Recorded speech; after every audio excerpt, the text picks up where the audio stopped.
Today I'm going to read for you part 2 of Who Will Cry When You Die. So, let's get started. No matter how rushed he was, he never made even the slightest slip. One day, the Maharaja asked the old man, "Is this a natural talent, or is there some special technique that you use to create your remarkable results?" "It is concentration on the essentials," replied the sword crafter. "I took to forging swords when I was 21 years old. I did not care about anything else. If it was not a sword, I did not look at it or pay any attention to it. Forging swords became my passion and my purpose. I took all the energy that I did not give in another directions and put it in the direction of my art. This is the secret to my mastery. The most effective people concentrate on their areas of excellence, that is, on the things they do best, and on those high impact activities that will advance their life work. In being so consumed by the important things, they find it easy to say no to the less than worthy distractions that clamor for their attention." Michael Jordan, the best basketball player in the game's history, did not negotiate his contracts, design his uniforms, and prepare his travel schedules. He focused his time and energies on what he did best, playing basketball, and delegated everything else to his handlers. Jazz great Louis Armstrong did not spend his time selling tickets to his shows and setting up chairs for the audience. He concentrated on his point of brilliance, playing the trumpet. Learning to say no to the non-essentials will give you more time to devote to the things that have the power to truly improve the way you live and help you leave the legacy you know in your heart you are destined to live. Chapter 10. Take a weekly sabbatical. In ancient days, the seventh day of the week was known as the Sabbath, reserved for some of life's most important yet commonly neglected pursuits, including spending time with one's family and hours in deep reflection and self-renewal. It provided a chance for hard-working people to renew their batteries and spend a day living life more fully. However, as the pace of life quickened and more activities began to compete for people's attention, this wonderful tradition was lost along with the tremendous personal benefits that flowed from it. Stress itself is not a bad thing. It can often help us perform at our best, expand beyond our limits, and achieve things that would otherwise astonish us. Just ask any elite athlete. The real problem lies in the fact that in this age of global anxiety, we do not get enough relief from stress. So, to revitalize yourself and nourish the deepest part of you, plan for a weekly period of peace. A weekly sabbatical to get back to the simpler pleasures of life, pleasures that you may have given up as your days grew busier and your life more complex. Bringing this simple ritual into your weeks will help you reduce stress, connect with your more creative side, and feel far happier in every role of your life. Your weekly sabbatical does not have to last a full day. All you need are a few hours alone, perhaps on a quiet Sunday morning, when you can spend some time doing the things you love to do the most. Ideas include spending time in your favorite bookstore, watching the sunrise, taking a solitary walk along a beach, and writing in your journal. Organizing your life so that you get to do more of the things you love to do is one of the first steps to life improvement. Who cares if others don't understand what you are trying to accomplish by making the weekly sabbatical an essential part of your life? Do it for yourself. You are worth it. In the words of Thoreau, if a man does not keep pace with his companions, perhaps it is because he hears a different drummer. Let him step to the music which he hears, however measured or far away. Chapter 11. Talk to yourself. Years ago, when I was a legislation lawyer who had Many of the material trappings of success, yet little in the way of inner peace. I read a book called As a Man Thinketh by James Allen. The book discussed the enormous power of the human mind to shape our reality and attract great happiness and prosperity into our lives. The work also mentioned the profound influence of the words and language we use on a daily basis to create a more enlightened pathway of thought. Fascinated, I began to read more and more wisdom and self help literature. And as I did, I discovered the profound impact and importance of the words we use in our daily communications, both with others and with ourselves, on the quality of our lives. This knowledge also caused me to become aware of the personal dialogue that each of us has going on within us every minute of every hour of every day, and to vow to improve the content of what I was saying to myself. To achieve this, I began to apply a strategy developed by the ancient sages over 5,000 years ago, and in many ways it changed my life. The technique is a simple one and involves nothing more than selecting a phase that you will train your mind to focus on at different times throughout the day until it begins to dominate your awareness and reshape the person you are. If it is inner peace and calm you seek, the phase known as a mantra might be, I'm so grateful that I'm a serene and tranquil person. If it is more confidence that you want, your mantra could be, I'm delighted that I'm full of confidence and boundless courage. If it is material prosperity you are after, your saying might be, I'm so grateful that money and opportunity is flowing into my life. Repeat your mantra softly under your breath as you walk to work, as you wait in line, or as you wash the dishes to fill otherwise unproductive times of your day with a powerful life improvement force. Try to say your personal phrase at least 200 times a day for at least 4 weeks. The results will be profound as you take one giant step to finding the peace, prosperity, and purpose your life requires.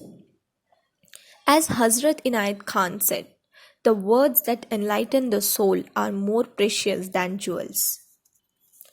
Chapter 12. Schedule Worry Breaks. After I wrote The Monk Who Sold His Ferrari, I was flooded with letters from readers who saw their lives change from the lessons they discovered on becoming happier, more fulfilled, and more peaceful in these stress-crazed times.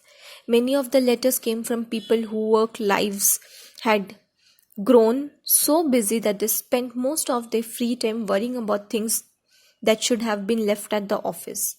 They had lost the ability to laugh, love, and share joy with their families because challenges at work were consuming them.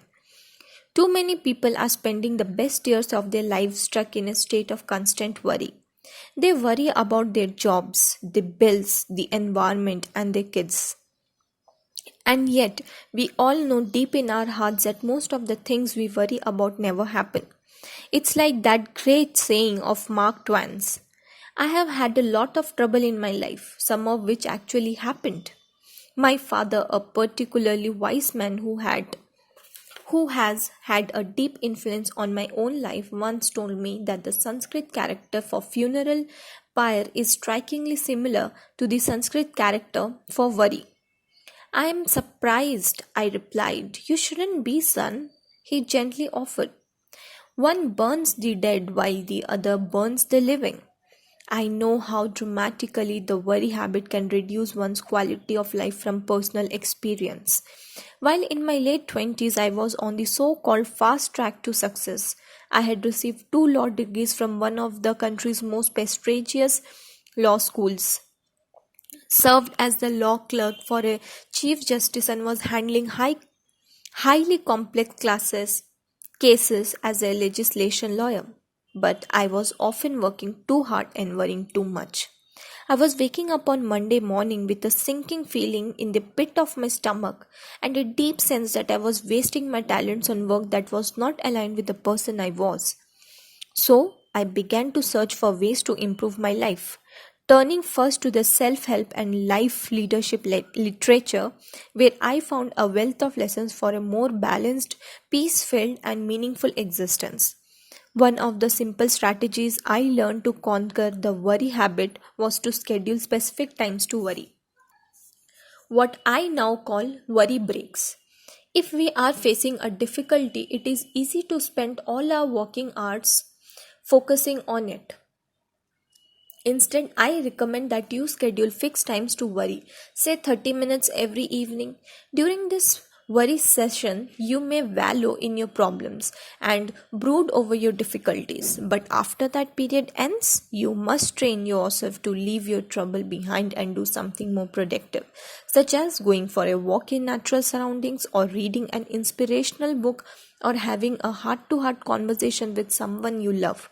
If during other times of the day you feel the need to worry, jot down what you want to worry about in a notebook, which you can then bring to your next worry break.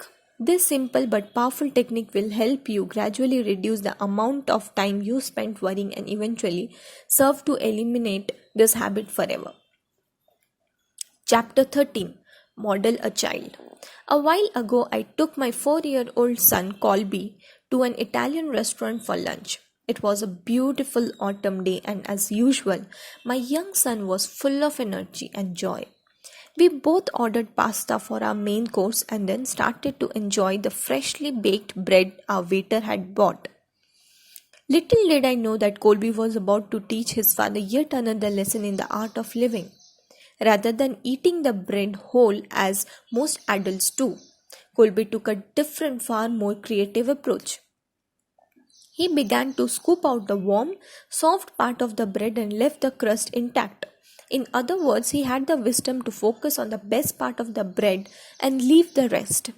Someone once said to me at a seminar, "Children come to us more highly evolved than adults to teach us the lessons we need to learn." And on that fine day, my little boy reminded me that as so called grown ups, we spend too much time focusing on the crust of life rather than on all the good things that flow in and out of our days. We focus on our challenges at work, the pile of bills we have to pay, and the lack of time to do all those things we need to do. But our thoughts do form a world, and what we think about does grow in our lives. What we focus on will determine our destiny, and so we must start focusing on the good stuff. In the weeks ahead, make the time to connect to your more playful side, the child within you. Take the time to study the positive qualities of children and model their ability to stay energized, imaginative, and completely in the moment, no matter what might be going on around them. And as you do, remember the powerful words of Leo Austin, who observed, "You can understand and relate to most people better if you look at them, no matter how impressive they may be, as if they are children." For most of us, never really grow up or mature all that much. We simply grow taller, or, to be sure, we laugh less and play less and wear uncomfortable disguises like adults. But beneath the costume is the child we always are, whose needs are simple, whose daily life is still best described by fairy tales. Chapter 14. Remember, genius is 99% inspiration. The celebrated inventor Thomas Edison is well known for his statement, "Genius is 1% inspiration and 99% perspiration." While I believe that hard work is essential to a life of real success and fulfillment, I think that being filled with a deep sense of inspiration and commitment to making a difference in the world is an even more important attribute. All of the great geniuses of the world were inspired and driven by their desire to enrich the lives of others. When you study their lives, you will discover that this desire became almost an obsession for most of them. It consumed them and occupied every cell of their minds. Edison was inspired to manifest the visions he saw on the picture screen of his imagination into reality. Jonas Salk, who discovered the polio vaccine, was inspired to help others from suffering from this dreaded affliction. and Marie Curie, the great Nobel Prize winning scientist who inspired to serve humanity through her discovery of radium. As Woodrow Wilson said, you are not here to merely make a living. You are here in order to enable the world to live more amply, with greater vision, with a finer spirit of hope and achievement. You are here to enrich the world, and you improvise yourself if you forget the errand. How inspired are you in your own life? Do you jump out of bed on Monday mornings, or do you simply lie there with a sense of emptiness flooding through your body? If your level of inspiration is lower than you know it should be, read a good self help book or listen to a motivating audio cassette program. Attend a public lecture by someone you admire, or spend a few hours studying the biography of one of your heroes. Start spending time with people who are passionate about what they are doing in their lives and dedicated to making the best out of life. With a healthy dose of inspiration, you will quickly raise your life to a whole new plane of living. Chapter 15, Care for the Temple. A few months ago, I had lunch with a colleague in the speaking profession. As we discussed the things we did in our lives to stay focused, balanced, and at our peak amid the demands of our busy schedules, he made a powerful point. Robin, he said, many people regularly go to a church or temple to stay grounded and centered. I am at a little different. I go to the gym. That's my temple. He added that no matter how busy he is, at 5:30 p.m. he closes his office and makes the daily pilgrimage to his gym to run a few miles on the treadmill. Nothing can stop him from taking this time to ensure his health and happiness. My friend's observation made me think of a saying of the ancient Romans that I quoted in my first book, Mega Living. Mens sana in corpore sano, which is Latin for in a sound body rest a sound mind. It also made me realize that our bodies need to be treated like temples and considered sacred if we hope to live life fully and completely. Regular exercise will not only improve your health, it will help you think more clearly, boost creativity and manage the relentless stress that seems to dominate our days. And research has proven that exercise will not only add life to your years, it could add years to your life. One study of 18,000 Harvard alumni found that every hour spent on exercise added 3 hours to the participants' lives. Few investments will yield a better return than time spent on physical fitness. And remember, those who don't make time for exercise must eventually make time for illness. In my own life, I have set the goal of swimming 5 times a week. There is something special about the renewing power of swimming that I can't begin to describe. I wish I could say I achieve this goal every single week, but I can't. Yet, having such a lofty objective keeps me focused on how important staying in peak physical condition is for my overall well being and to the quality of my life. Without fail, every workout in the swimming pool brings the same results. I feel energized, serene, balanced, and happy. And my exercise sessions also bring me something that I feel is truly priceless: perspective. After my 40-minute swims, any challenges I might be struggling with seem smaller. Any worries I have become trivial, and I find myself living fully in the present moment. The act of caring for my physical temple reminds me that life's greatest pleasures are often life's simplest ones. Chapter 16, Learn to be Silent. William Wordsworth sagely observed, when from our better selves we have too long been parted by the hurrying world, sick of its business, of its pleasures tired, how gracious, how benign is solitude. When was the last time you made the time to be silent and still? When was the last time you carved out a chunk of time to enjoy the power of solitude to restore, refocus, and revitalize your mind, body, and spirit? All of the great wisdom traditions of the world have arrived at the same conclusion: to reconnect with who you really are as a person and to come to know the glory that rests within you. You must find the time to be silent on a regular basis. Sure, You are busy, but as Thoreau said, it is not enough to be busy, so are the ants. The question is, what are you so busy about? The importance of silence makes me think about the story of an old lighthouse keeper. The man had only a limited amount of oil to keep his beacon lit so that passing ships could avoid the rocky shore. One night, a man who lived close by needed to borrow some of this precious commodity to lit his home, so the lighthouse keeper gave him some of his own. Another night, a traveler begged for some oil to light his lamp so he could keep on traveling. The lighthouse keeper also complied with this request and gave him the amount he needed. The next night, the lighthouse keeper was awakened by a mother banging on his door. She prayed for some oil so that she could illuminate her home and feed her family. Again he agreed. Soon all his oil was gone and his beacon went out. Many ships ran around and many lives were lost because the lighthouse keeper forgot to focus on his priority. He neglected his primary duty and paid a high price. Experiencing solitude for even a few minutes a day will keep you centered on your highest life priorities and help you avoid the neglect that pervades the lives of so many of us. And saying that you don't have enough time to be silent on a regular basis is a lot like saying you are too busy driving to stop for gas. Eventually, it will catch up with you. Chapter 17. Think about your ideal neighborhood.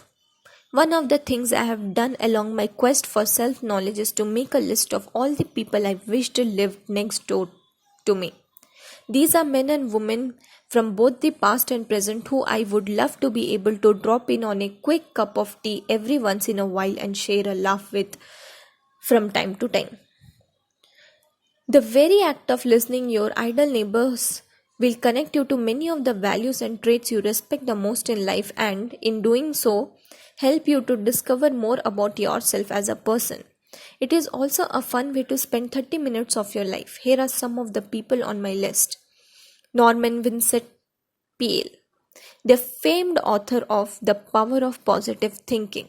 Henry David Thoreau, the great American philosopher and the author of Walden, one of my favorite books. Baltasar Gracian, the Jewish scholar who became one of the Spain's greatest writers. Billie Holiday, the great jazz singer. Nelson Mandela, the freedom fighter. Og Mandino, self-help author of such classics as A Better Way to Live and University of Success. Mother Teresa, the respected humanitarian. Richard Branson, the British tycoon and adventurer. Perry Lloyd Trudeau, the colorful Canadian Prime Minister. Miles Davis, the legendary trumpeter. Muhammad Ali, the world champion boxer. Benjamin Franklin, the renowned statesman. Take a moment right now to jot down some of the people whom you wished lived on your street. Then think about the qualities that make these men and women so admirable and how you might foster such qualities in your own life. The first step to realizing your life vision is defining it. And the first step to becoming the person you want to be is identifying the traits of the person you want to be. Chapter 18. Get up early. Getting up early is a gift you give to yourself. Few disciplines have the power to transform your life as does the habit of early rising. There is something very special about the first few hours of the morning. Time seems to slow down and a deep sense of peace fills the air. Joining the 5 o'clock club will allow you to start controlling your day rather than letting your day control you. Winning the battle of the bed and putting mind over mattress by rising early will provide you with at least one quiet hour for yourself during the most crucial part of your day.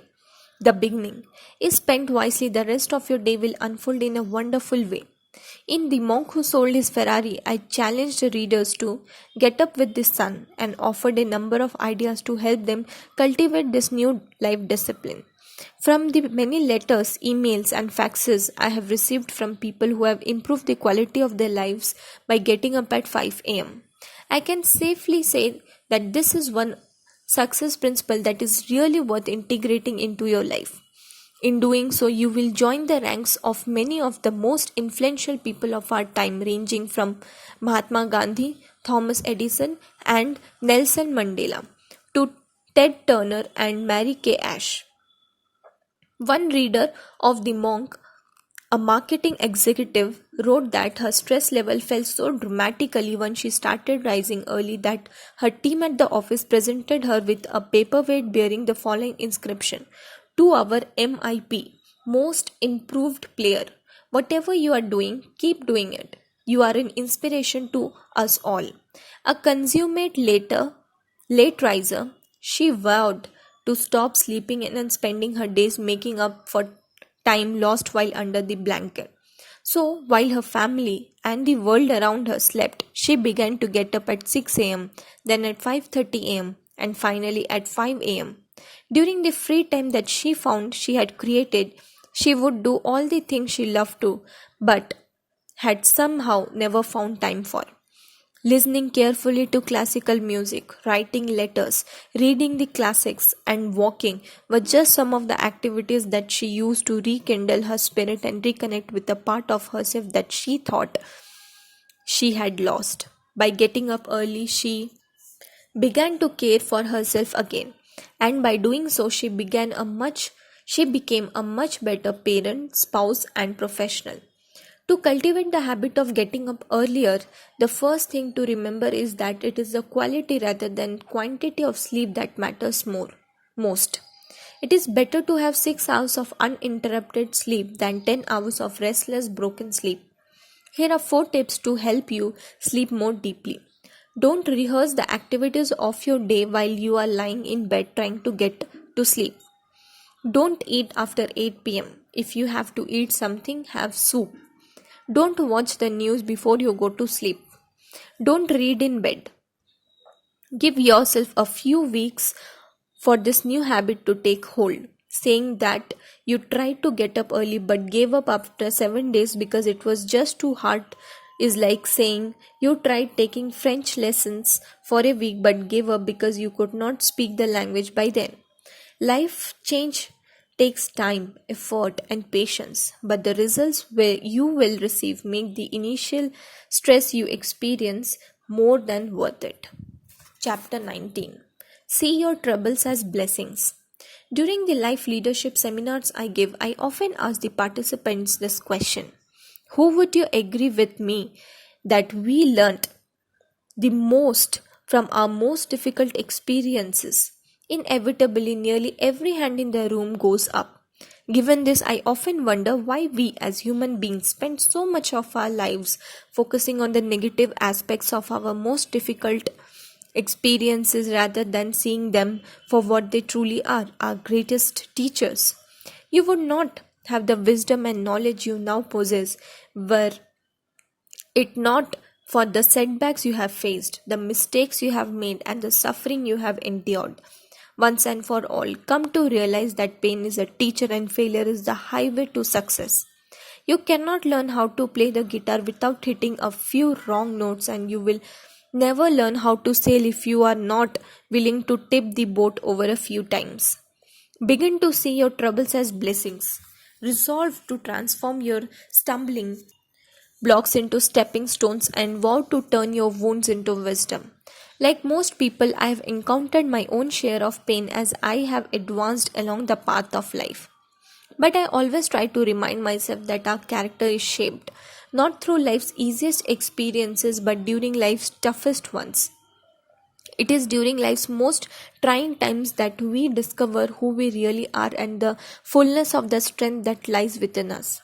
If you are currently experiencing challenges of your own, I respectfully offer the following words of Rainer Maria Rilke, which have helped me greatly when life throws one of its curves my way. Have patience with everything that remains unsolved in your heart. Try to love the questions themselves, like locked rooms and like books written in a foreign language. Do not now look for the answers. They cannot now be given to you because you could not live them. It is a question of experiencing everything. At present, you need to live the question. Perhaps you will gradually, even without even noticing it, find yourself experiencing the answer some distant day.